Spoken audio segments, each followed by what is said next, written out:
Hey guys, I'm glad you're present for the Flower Girl Part 5 is about to commence.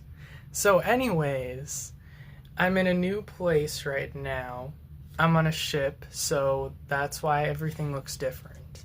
Today I also wanted to talk to you guys about, get out my notes here, Lizza and Clover's relationship. And that's something I wanted to discuss and put that at the start of this video. So if you want to skip that, skip to like 3 minutes or something, because I'm going to be doing that now. It was too wet to go outside. It was too cold to play indoors. Clover just didn't know what to do. She was bored, and Bill could feel that.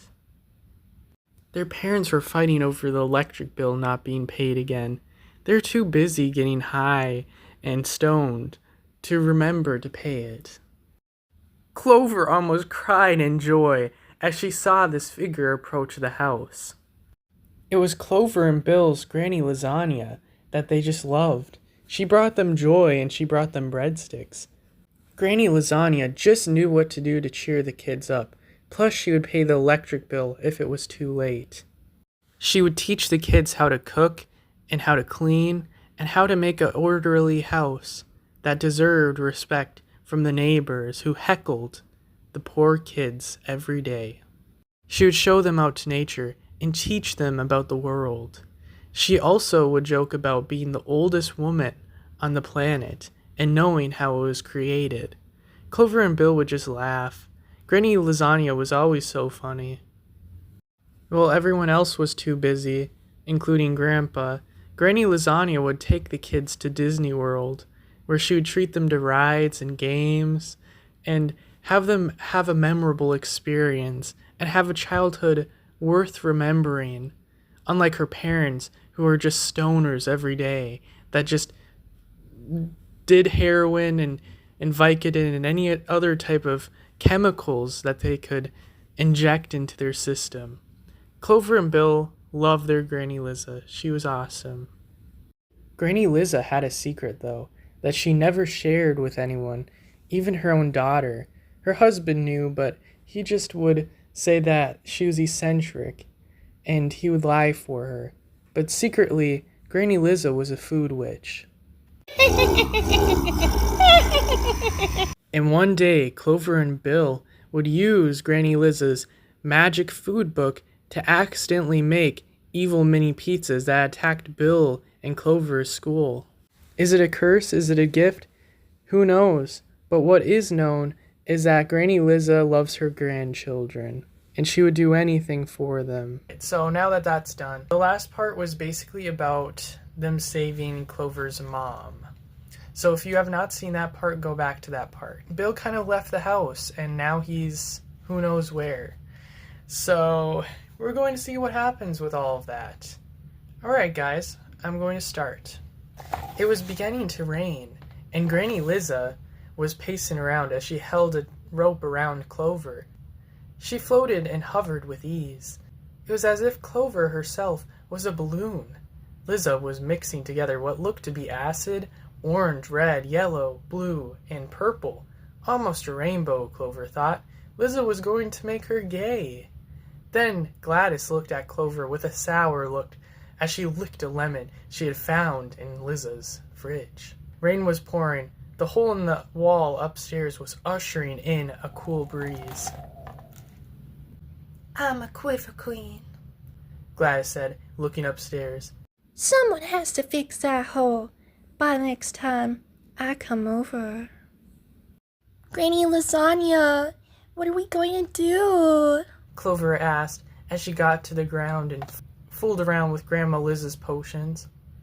Well, maybe you're so light because you lost all the brain in your head, Granny Lizza said in a witch cackle as lightning struck down.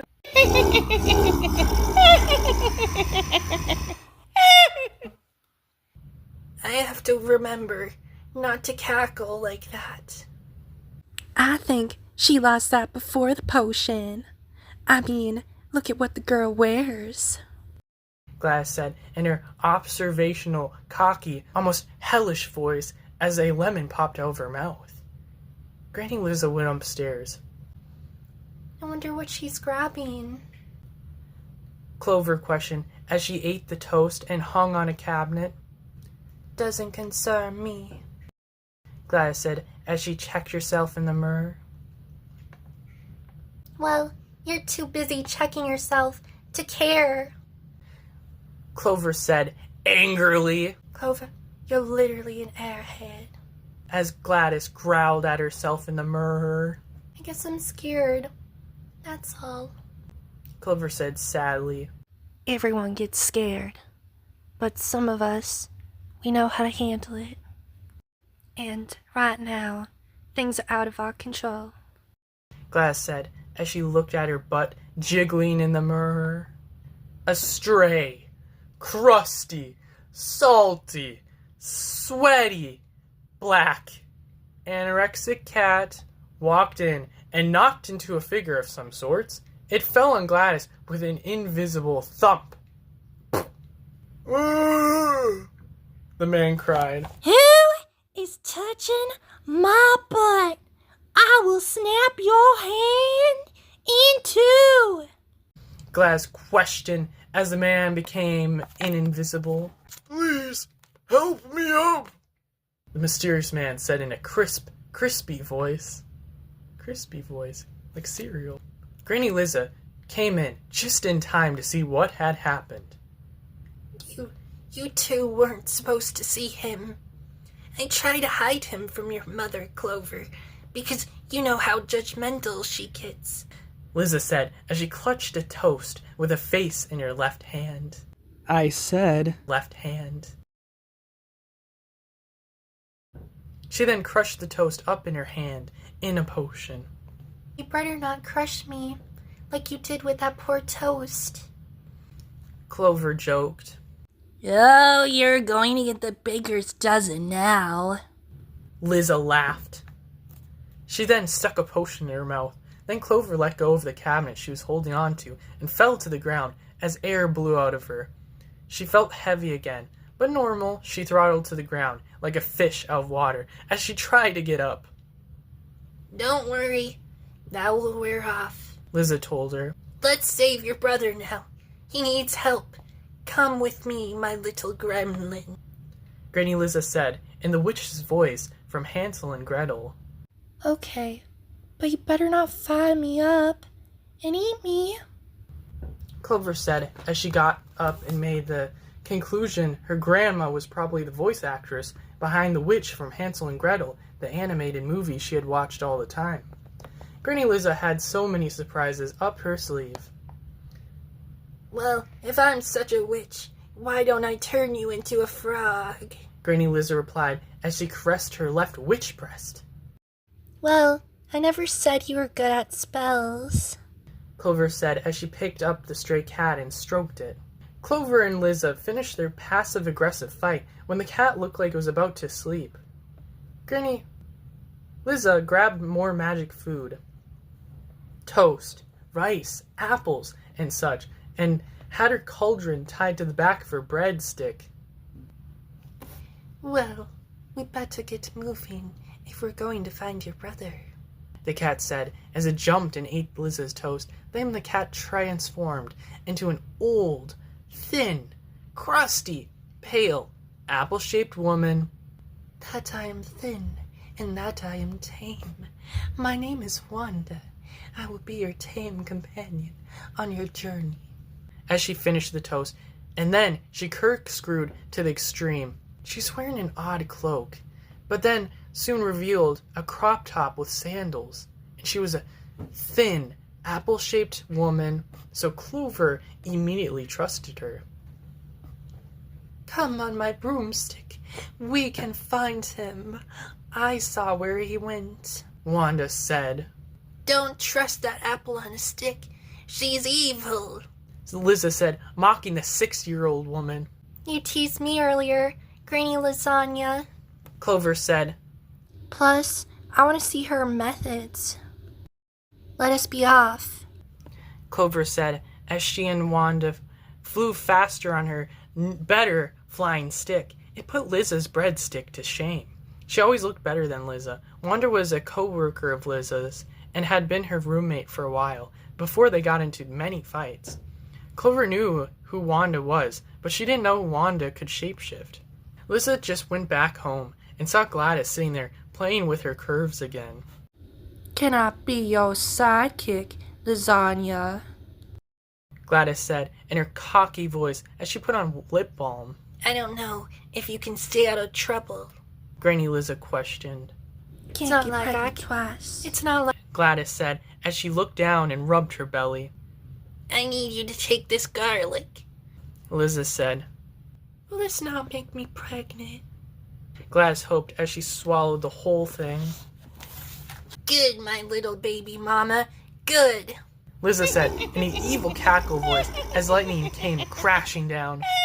Lizza, this is probably why Clover left your ass here. Gladys said as she looked at the demented Lizza. Girl, can you at least promise me that you won't tell Bill that I don't want this baby? Lizza saw the man that she had brought to her husband's funeral as a +1, and the hot frogman started to stir as the invisibility potion wore off. She then grabbed the mistake of a man and told him she didn't want to see him assassinate anyone. I was going to assassinate one of you, but you annoyed me so badly. He regained his balance. I'm leaving. You guys are crazy. The mysterious man left. The other one left a note that said he was glad he didn't remember anything and was indifferent to her again. Granny Lizza made a Swiss face and looked stale. Why was that man going to slay your ass? Gladys questioned. They always try to assassinate me or my family because of the magic food.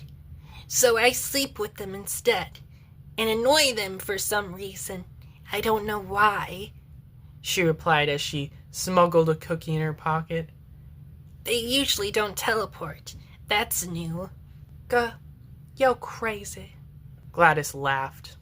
Alright guys, that's the end of part 5. I hope you guys like that. And I hope you learned some new things from this whole experience of the Flower Girl so far. I wrote some new stuff if you guys are interested in the Flower Girl from Bill's perspective. I decided to do that because I thought, you know what, he's got an interesting arc and I wanted to explore it more. So that's what I decided to do. So far I made one for chapter 1 and chapter 2, but I have not made one for 3 or 4 yet. So we'll see if I get around to that. But you guys have a good one, and the Sonar the Oblivious signing out. Here's the bloopers, guys. Bye. Have a zesty day. She floated. She hovered, Clover asked, as she got to the ground and fooled around with Clover's almost hellish voice as she popped a lemon. Clover. Okay, yeah. The man cried. Okay, that was too bad. Lizza said as she clutched a toe. You better not crust. You better not crust me. Okay, that's all right. Granny Lizza said in the witch's voice from Hansel and Gretel. Clover. Well. I don't know. Let's see what I'm going to do with Wanda's voice. Come on, my... I wasn't going to assassinate one of you, but you annoyed me. I was. I don't know. Yeah. What the fuck was that?